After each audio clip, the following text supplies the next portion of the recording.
וואי, אני לא מבינה אותו. מה, הוא לא קם? נגמר החופש. אוי, בוא נראה מה קורה פה. אוי, נו באמת, מה, הוא ישן? אייל? אייל? אייל, קום. מה? מי זה? מי זה? אוי. הבנת אותי מאוד. אתה יודע שנגמר כבר החופש וזה היום הראשון של הלימודים? מה? וואי, לא יכול להיות. אני לא ישנתי אפילו. אייל! מה?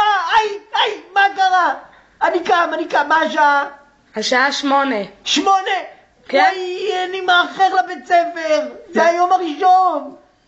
מה נעשה? אייל? מה? תתאפס על עצמך וקום, תתלבש ואני אקח אותך לבית ספר. טוב, אני קם. טוב. אייל! מה קרה? מה השעה? נו, מה יש לך? אתה כל הזמן נרדם. אני עייף מאוד, לא ישנתי כל החופש. לא ישנת כל החופש, זה מה שעשית כל החופש. לא נכון, אני נמנמתי. עכשיו אני ישן ואת מעירה אותי. לא הולך לבית ספר היום, שביתה. אייל, אבל יש שביתה. מה? שביתה? יש, אני ישן.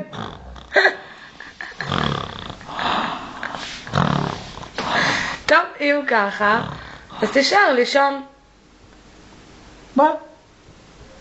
אתה הולך? כן, לאן? אני הולכת לבית ספר. אני לא רוצה להישאר לבד בחדר.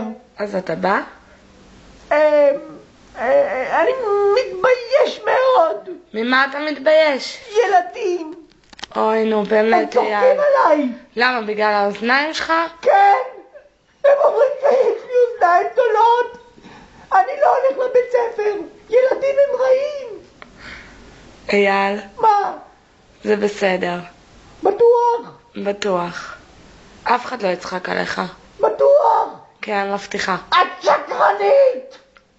הם צוחקים עליי איך שאני נכנס, הם אומרים, הנה אייל עם האוזניים הגדולות. אז תשימו כובע. אין לי כובע יפה. אז תקשור את האוזניים? לאחור? רעיון מצוין. נקשור אותם. לאן? לאן אני אקשור אותם? מה קורה לך? את יודעת מה? אני לא הולך לבית ספר. יש לי אוזניים גדולות. אני רוצה. יש לך אש? יש לך אש? כן. תביא לי אש. למה? בא לי לעשן משהו. אייל, מה? תתאפס על עצמך. טוב, בסדר. אז 5 דקות אני בא. טוב, בסדר. ביי. ביי. הנה אני מתעורר. מה יהיה איתו, אלוהים? אייל! אייל! מי הזמין שניצל? מה, כמה טיפ השאירו? מה, זה את? מה את רוצה שוב? די, אני לא הולך. טוב, אז אל תלך. להתראות. ביי. ביי. לא מפחד. ביי. לא! אל תשאירי אותי לבד! לא! אני מפחד! לילה טוב.